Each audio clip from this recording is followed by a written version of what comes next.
Hello! Good morning, good afternoon, good evening everyone. Welcome to Mouse Kiss Channel kung saan man kayo parte ng mundo ngayon. Salamat at napadpad kayo dito sa aking channel. Dito sa Mouse Kiss Channel, pag-uusapan natin ang iba't ibang topic with regards to personal finance and minsan mental health awareness. So today, ang ating topic is about this non-aggressive way or means of investment that is hindi naman natin pwedeng mahalin tulad sa stock market. Kasi this is sort of a government bond na way ng gobyerno para mabigyan ng pagkakataon ng mga common people like us to invest or to give our money, hard-earned money to the government, and sila naman yung bahala na magpalago ng ating mga pera. And what I'm talking about is the Pag-ibig MP2. Kasi marami ding nagtatanong sa akin kung ano ba yung Pag-ibig MP2. Dahil usually, ito talaga yung unang ginagawa or unang investment vehicle na kailangan pag-aralan ninyo. So, share ko lang on my end, hindi ko to ginawa. Inuna ko yung stock market, which is I would not advise kasi dapat talaga gradual. And yung MP2 or Pag-ibig MP2 is one way na mapalago mo yung pera mo without that sobrang taas ng risk na hindi bumalik sa'yo yung pera mo or may mangyari dun sa hard-earned money mo. Okay? So, ano nga ba yung Pag-ibig MP2? So, basically, Pag-ibig MP2 is, just like what I mentioned a while ago, is an offering from Pag-ibig Fund, from the government, wherein merong kang capacity bilang isang common tao o common Pilipino na mag-invest into something na mapapalago nila. So, paano ba to napapalago? Merong mga pautang ang gobyerno, di ba? So, if you are someone na may loan, housing loan sa Pag-ibig, meron niyang interest kapag nangutang ka sa kanila. So, ano yung mga binibigay or ano yung mga pinampupondo ng gobyerno doon sa mga project nila sa housing? So, of course, yung pera nila, and at the same time, kumukuha din sila ng mga investment or mga inuutang din nila sa mga tao, or sa mga Pilipino, yung mga pera or pandagdag na pera dun sa mga pinapautang din nila in return dun sa mga nangungutang sa kanila. Daming utang. So, yun. Ngayon, di ba yung mga nangutang sa gobyerno, pag nagbayad yan, may interest. Yun ang babalik sa'yo bilang kita kapag isa ka dun sa mga nagbigay or nag-lend ng money sa ating government. Okay? So, kapag ka bumalik sa'yo, meron tubo na yon. So, iba kung ang pinautang mo is or ang binigay mo sa government, sa Pag-ibig is 10,000, hindi siya babalik na 10,000 lang. Magkakaroon siya ng dividendo. And yun yung binibigay pabalik sa mga tao na mga nag-invest sa Pag-ibig MP2. I hope you make sense on that one. Okay, so sino ba ang mga dapat or ang mga eligible na pwedeng kumuha or pwedeng mag-avail ng Pag-ibig MP2? Okay, in addition pala, may additional information ako. Yung pondo na ginagamit ng gobyerno, hindi lang kinukuha ng gobyerno mula sa mga nag-i-invest sa Pag-ibig MP2 is hindi lang naman doon sa mga pautang. Nilalagay din nila sa mga iba't ibang means para mapalago yung pera like bonds, corporate bonds, naglalagay din sila. May part din yata ng equity. So, basta ang suma total, sila ang bahala na mag-isip kung paano nila palalaguin yung pera mo. Ang maganda lang dito ay merong guaranteed return and tax-free. So, mamaya pag-uusapan natin yon. Okay, going back. Sino-sino ba mga eligible? Okay, na pwedeng mag-avail ng Pag-ibig MP2? Please bear with me. I have a cheat sheet in here as always para meron tayong ang guidance. Okay? So, active and former Pag-ibig Fund members. So, or other Pag-ibig Fund members na with other sources of income or pensioner, regardless of age, okay? So, basta active ka na member, former member, pero at least dapat may 24 monthly savings ka prior to retirement, okay?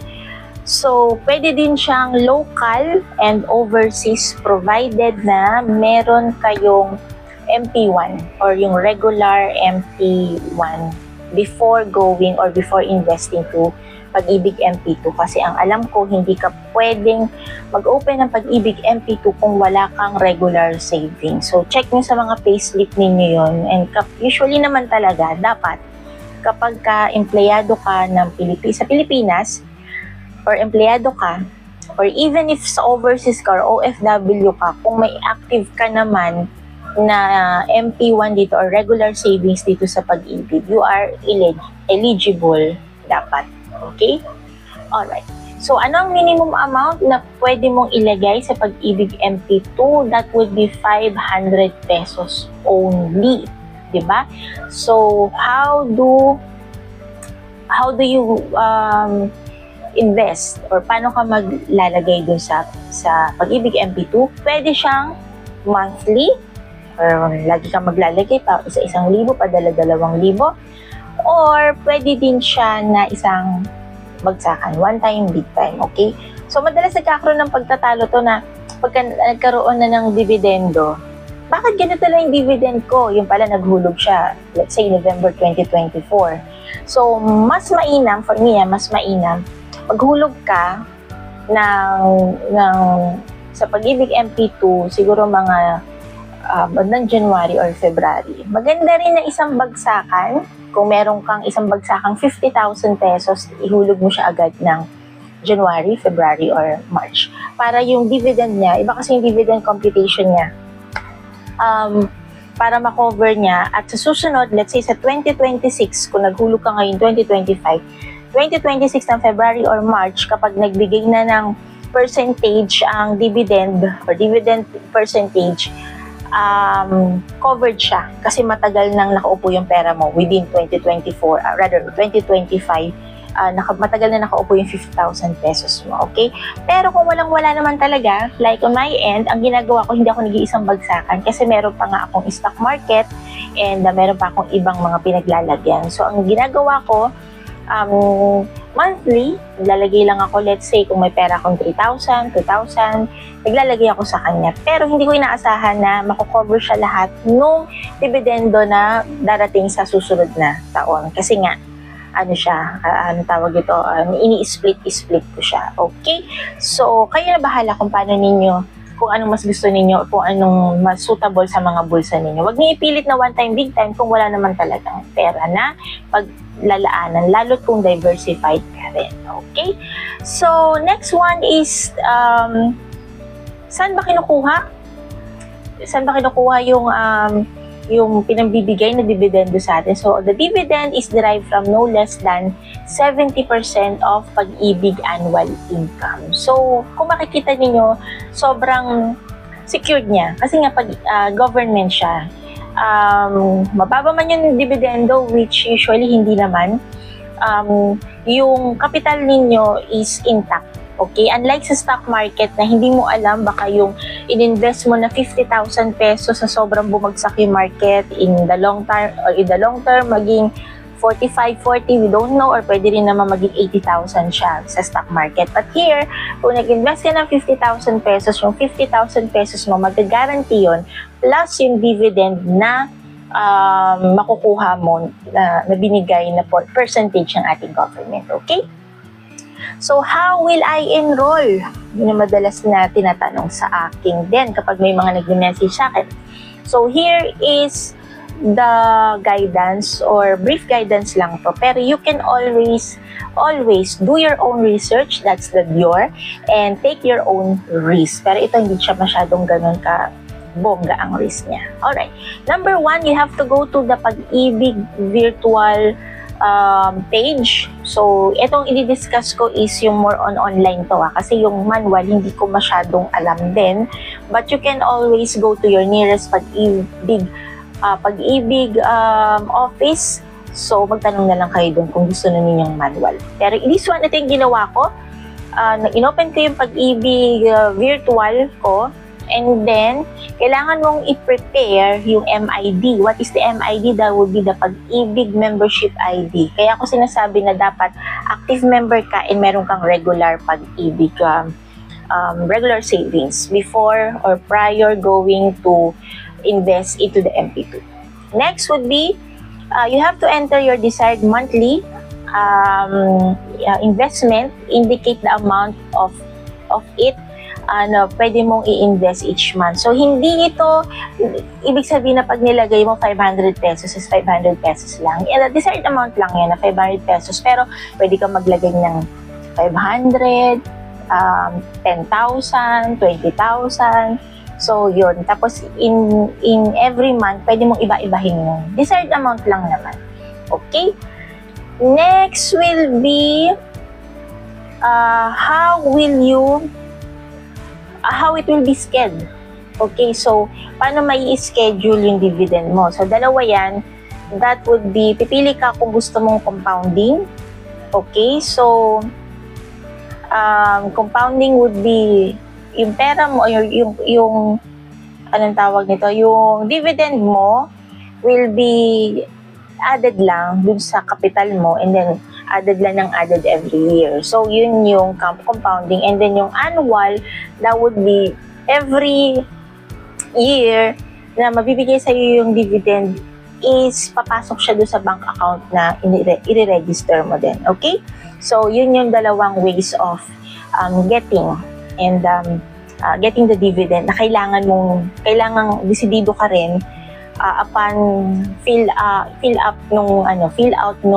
nung papel or ng registration mo when you open in virtual Pag-ibig. Okay. So, you will need to check as well on how will you pay it. Should it be paid via salary deduction or like GCash, online payment, or pwede rin naman sa mga over-the-counter. Okay? Kasi, for me, ang pinili ko dito, kasi ayoko namang madama yung employer ko. So, ang ginawa ko na lang is online payment, GCash and PayMaya. Every month or every maglalagay ako, yun ang ginagamit ko na mode of payment ko. Okay? So, mahalaga lang naman may account number ka ng Pag-ibig MP2. Then, everything will be alright. Okay? And then, sources of fund. Kailangan mo maglagay doon kung employed ka ba, may business ka ba, or whatever. So, yun lang naman yung mga information na kailangan mong ibigay. And then, afterwards, eto, nagkamali ako. Kasi parang mabilisan lang na lumabas. Hindi ko alam talaga noon na kapag submit mo na to, lalabas agad yung 12-digit MP2 account number. Imagine, nakaligtaan ko siya and walang email. Noong time na, hindi ko lang alam kung may email siya. Pero nag-email pa ako sa Pag-ibig para lang malaman kung ano yung 12-digit. Akala ko yung lumabas na sa screen is kung anong number lang yun. Iba pa pala ang account number ng MP2. So, take note of that one. 12-digit siya na makikita ninyo. Huwag niyong kakaligtaan yan dahil ginawa ko yan. Pagkakamali ko yan. Okay. So, next one would be the benefits. Benefits of having a Pag-ibig MP2 aside from your regular savings. Number one, that would be high dividend rates. Nung nakaraang taon would be 7%. Okay? And I think 7.10%. Although sa stock market, pwedeng tumaas yan as high as 12%. May mga ganong companies like yung mga dividend-paying companies na 12%, 8%, ganun. Pero sobrang risky naman. But this one, nag-range siya sa 6% to 7% na mga dividend-paying percentage. Okay? Next one will be tax-free. Unlike sa stock market, this has no tax. Kasi sa stock market, it is 10% na kaltas bawat dividend na binibigay sa iyo. Next one would be safe as it's backed by the government. Hindi kailanman pwedeng malugi ang gobyerno dahil patay tayong lahat pag nalugi. So, dahil back siya ng government, medyo mas guarantee tayo na safe investment siya. Next one would be you can add wherever you like. Although ganun din naman sa stock market, pero this one, kahit na parang bet ko maglagay sa MP2 ko ng 5,000 ngayon or 4,000 ngayong cut-off na to. Dahil pinili mo yung online payment, may pera ka 5,000 or 4,000 sa GCash mo, go mo lang siya. Okay, pay mo lang siya via GCash or Maya. And then, short maturity period, makukuha mo na siya within 5 years. Okay? So, hindi siya sobrang tagal na nakalock-in yung pera mo. Unlike may mga ibang investment talaga na matagal yung lock-in ng pera mo bago mo siya makuha ng buo. Pwede ba siya na madami kang account number? Or pwede ba siya na madami kang account ng MP2? Yes, I think, and nabasa ko, pwede siya. Tignan nyo na lang kung paano ninyo gagawin. Kasi ako, isa lang naman yung MP2 ko. Okay, so ang cons lang naman nito ay una, hindi siya liquid. So dapat yung ilalagay mong pera sa kanya, kung 100,000 siya, dapat hindi mo kailangan yung 100,000 mo ng within 5 years. Kasi merong certain reasons lang, lalagay ko dito yung reason somewhere here, ng dahilan kung bakit mo pwedeng kunin yung investment mo, pero hanggat maaari, huwag mo siyang kukunin dahil 5 years ang maturity period niya. Second would be, na cons niya would be is siguro yung capital appreciation niya. Kasi sa stock market and REIT, bukod sa dividend na nakukuha mo, meron tumataas pa yung capital mo. Okay? Unlike here, yung capital mo, 500,000 lang yan. Hindi na siya 500 or 100. By the way, I'm sorry. Kung I think pag lagpas 100,000 na yung ilalagay mo, mukhang kailangan mo na yata pumunta sa branch. So, parang safe to say, or siguro sa every month mo, 50,000, ganyan. Kasi kapag one time yata na 100,000 ilalagay mo, kailangan mo lang magkaroon ng interaction with the bank. But please check as well kasi baka mamaya mali rin ako. But yun yung pagkakatanda ko. Okay, so yun nga, kung ano yung capital appreciation, hindi siya tumataas.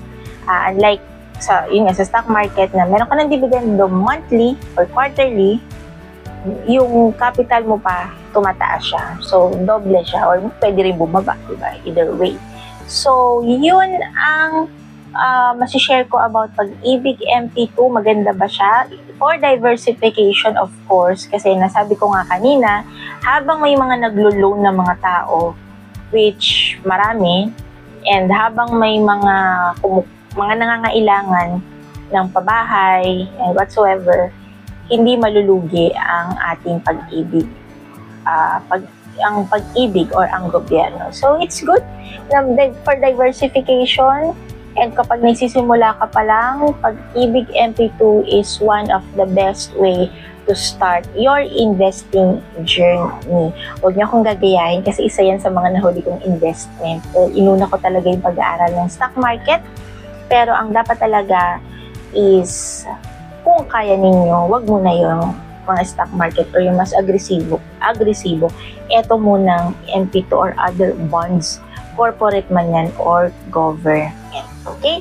So, kung may nakakaligtaan ako, please feel free to comment down below. Kung may questions, suggestions, or whatsoever, please feel free to comment down below. Ask your questions there. Let's talk. And please subscribe to my channel para mas lalo pa tayong maraming makater at mabigyan ng kaalaman tungkol sa personal finance. Okay, so I think that's it. Thank you very much and have a nice day. Bye-bye!